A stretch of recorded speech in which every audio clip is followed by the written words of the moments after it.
अब बात करेंगे रामपुर से अगली खबर की, जहां पर महिला उत्पीड़न का मामला सामने आया है। जहां विधवा महिला के साथ एक दिन पहले रेप की घटना सामने आई थी। इसके बाद परिजनों संग थाने पहुंची महिला पीड़िता ने पुलिस से रिपोर्ट लिखवाई थी, लेकिन बिना कार्रवाई किए ही परिजनों को लौटा दिया गया था। जिसके बाद शर्म और तानों से तंग आकर महिला ने जहर खाकर आत्महत्या कर ली थी। पुलिस पर परिजन ने कार्रवाई न करने का आरोप भी लगाया है।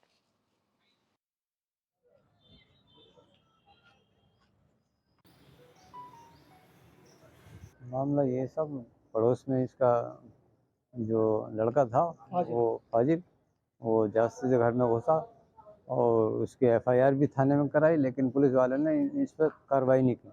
अगर वो कार्रवाई समय पर कर लेते तो ये घटना नहीं होती। तो अभी क्या पुलिस कार्रवाई कर रही है? पुलिस तो साहब लीपा पोती में लगी हुई है, कोई कार्रवाई नहीं कर रही। पुलिस की चूक है साहब। अगर ये समय पर काम हो जाता, जैसे हमने एफआईआर कराई थी, अगर इसकी सूचना मतलब एफआईआर कराई थी, तहरीर दी थी आपने? हाँ, तहरीर दी थी। हाँ। हाँ, पुलिस ने आश्वासन दिया था कि हम कार्रवाई करेंगे, कार्रवाई नहीं की, बल्कि और हमें धमकाया।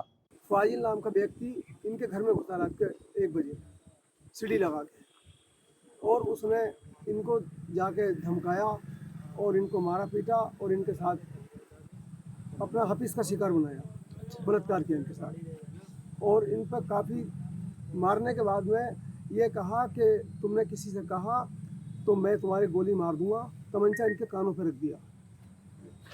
और उसके बाद उसने कहा तुमने ये बात किसी को बतलाई सुबह में तो मैं आपको जो है और आपके बच्चों को उड़ा दूंगा।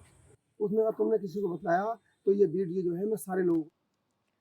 और फ़हीम खान हमारे संवाददाता हमारे साथ लाइव बने हुए हैं। फ़हीम, क्या जानकारी है पूरे घटनाक्रम के बारे में आपके पास, और पुलिस पर क्या आरोप लगाए जा रहे हैं? जी, देखिए मैं आपको बता दूँ जैसे कि ये जो मामला है रामपुर के थाना स्वार क्षेत्र का है। स्वार थाना क्षेत्र में गाँव है, वहाँ पे ये महिला रहती थी, विधवा महिला है। इनका ये आरोप था, इनके भाइयों का ये आरोप है। इनका आरोप था क्योंकि ये अभी दुनिया में नहीं है, लेकिन इनके भाइयों का आरोप है क्योंकि वो अभी इसमें आरोप लगा रहे हैं कि आज़म ये जो मामला था ये गाँव का ही एक शख्स है।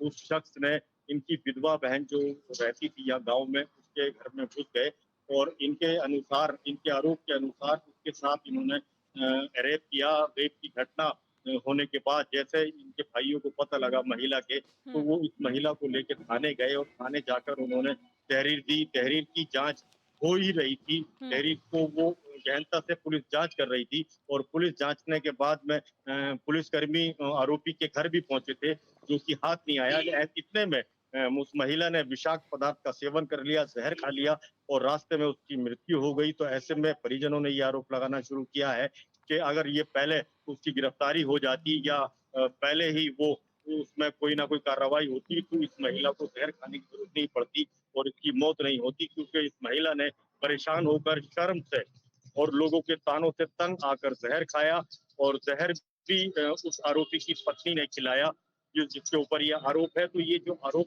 एफआईआर में तो दिख रहे हैं कि उस आरोपी की पत्नी ने ही ये जहर देके खिलाया और कहा कि तू अभी तक मरी नहीं, अगर गिरफ्तार होती तो मर जाती। बिल्कुल और ये फ़हीम, मैं बातें जो आपके उसने पास जहर। आऊंगी वापस। हमारे साथ पीड़िता के परिजन भी फोन लाइन पर जुड़ चुके हैं। सर, बहुत स्वागत है आपका HNN 24/7 में। आप मेरे सुन पा रहे हैं आवाज नहीं मुझे? आई जी, आवाज नहीं आई आपकी, हमें कोई भी है आपकी जी, आपको आवाज मिल रही है मेरी? नहीं, आपकी आवाज नहीं आई। आपने जो दूसरे चैनल से बात कराई। तो किसी टेक्निकल फॉल्ट की वजह से आवाज़ नहीं पहुंच पा रही है। फिर से जुड़ने की कोशिश करेंगे। तो फिलहाल आपको बता दें, ये मामला जो है वो रामपुर से सामने आया है, जहां पर पीड़िता को न्याय तो नहीं मिला, लेकिन इसी से क्षुब्ध होकर जो पीड़िता है उसने खुद को मौत के घाट उतार लिया है, आत्महत्या उसने की है। और ये एक विधवा महिला थी जिसके साथ रेप की घटना हुई थी। और अब परिजनों ने आरोप लगाया है कि पहले तो जब वो पीड़िता अपने परिजनों के साथ पुलिस थाने गई थी तो वहां उनकी सुनवाई नहीं हुई। तो पीड़िता के परिजन एक बार फिर हमारे साथ जुड़ चुके हैं। सर, आप मुझे सुन पा रहे हैं? जी, हम जानना चाहेंगे सर, पूरा मामला क्या है और पुलिस की तरफ से आपको क्या कार्रवाई की बात कही गई है? अच्छा जी। जी, हमारे साथ पुलिस ने बदसलूकी की बहुत। जी। हमने मतलब 12 तारीख को रिपोर्ट दी थाने में आकर के महिला थाने में अपने। जी। तो हमारे साथ महिलाओं ने, जो हमारे कांस्टेबल थी, उन्होंने बहुत दिया। वो रिपोर्ट जो कि इंचार्ज साहब के पास दी, जी। जो कि इंचार्ज साहब भी थाने में थे उस टाइम। जी। उन्होंने ली और लेने के बाद बोले कि ठीक है, चलो कोई बात नहीं, हो जाएगा इसका मामला। जी। उन्होंने वो रिपोर्ट जो थी कांस्टेबल साहब ने, महिला कांस्टेबल ने हमारी ले ली पसंद से। वो रिपोर्ट जो थी वो हमारे इंस्पेक्टर साहब को दी। इंस्पेक्टर साहब ने अपने पास लेने के बाद ना हमें बुलाया ऑफिस के अंदर। फिर हमें बिठाने के बाद हमसे पूछताछ की। हमारी जो बहन का इंतकाल हो चुका है, उनसे भी मतलब सारी घटना की जानकारी दी। उन्होंने अपनी घटना की जानकारी दी उनको। देने के बाद में फिर उन्होंने हमें बिठाना था। बिठाने के बाद रात के 9 बजे तक हमारी कोई सुनवाई नहीं हुई वहां से। जी। जब आप उसके रात बाद को हमने- 9 बजे तक बैठे रहे वहां पर, आपने पूछने की कोशिश की कि आखिर इतना समय क्यों लग रहा है? हाँ, मैम, हमने पूछने की कोशिश की। जी। जी, हम हर पल पल की खबर दे रहे थे उन्हें, हम पल पल की खबर ले रहे थे उनसे। जी। तो उसके आपको बाद पुलिस में की मैम- तरफ से क्या जवाब मिला आपको? तो उसके बाद में हमारे इंस्पेक्टर साहब ने हमें ये जवाब दिया कि आप जो है चले जाइए घर, जी। ठीक है, और आप सुबह 10 बजे आ जाइए। जी। जी, इसमें कोई दोषी बात नहीं है, ईमानदारी की बात है। जो हमारे इंस्पेक्टर साहब ने बोले हैं सब, वो हम उनके सामने भी बताएंगे। जी। ठीक है। लेकिन सर, हम ये जानना चाहेंगे कि आखिर ऐसा क्या हुआ था कि आपकी बहन जो है इतनी परेशान हो गई थी और इतना बड़ा कदम उठाने के लिए मजबूर हो गई? वो हमारी बहन ने जो कदम उठाया, वो इतनी परेशान क्यों थी? पिछले साल इसी वक्त 10 महीने हुए, कल जी। तो 10 महीने बीते। जी। उनके हस्बैंड को दिल्ली में इन्हीं के गांव वालों ने, बिहार खाता वालों ने वहां मार दिया गया। जी। 4 बच्चों का पालन पोषण कर रही थी वो, अपने बच्चों को पाल रही थी। किस तरीके से कि मैके वाले उनका साथ देते थे, उनके ससुराल वाले साथ देते थे, पौधे वाले साथ दिया करते थे उनका। जी। अब उसके बाद में कोई बात नहीं थी। अब 11 तारीख की शाम को रात में पड़ोसी ने मतलब सीढ़ी लगा करके उनके घर में घुस। अरे यार, ये नंबर लगाइए अपने वाले का। जी। तो अभी फिलहाल पुलिस की तरफ से आपको क्या आश्वासन मिला है कि कब तक कार्रवाई होगी और कब तक आरोपी को पकड़ा जाएगा? हेलो, आप सुन पा रहे हैं मुझे? जी, आवाज आ रही है? मैंने सोचा मोबाइल बंद हो गया। जी। तो मैम 11 तारीख की रात को 1 बजे के लमसम में ये पड़ोसी सीढ़ी लगा करके और घर में घुस गया इनके। जी। और घर में घुसने के बाद वो मच्छरदानी के अंदर अपने 2 बच्चों के साथ रह रही थी, सो रही थी। इसने जाते ही उनका मुंह दबा और मुंह दबाने के बाद मुद्दा पकड़ करके मच्छरदानी के बाहर लेकर के आया ये। जी।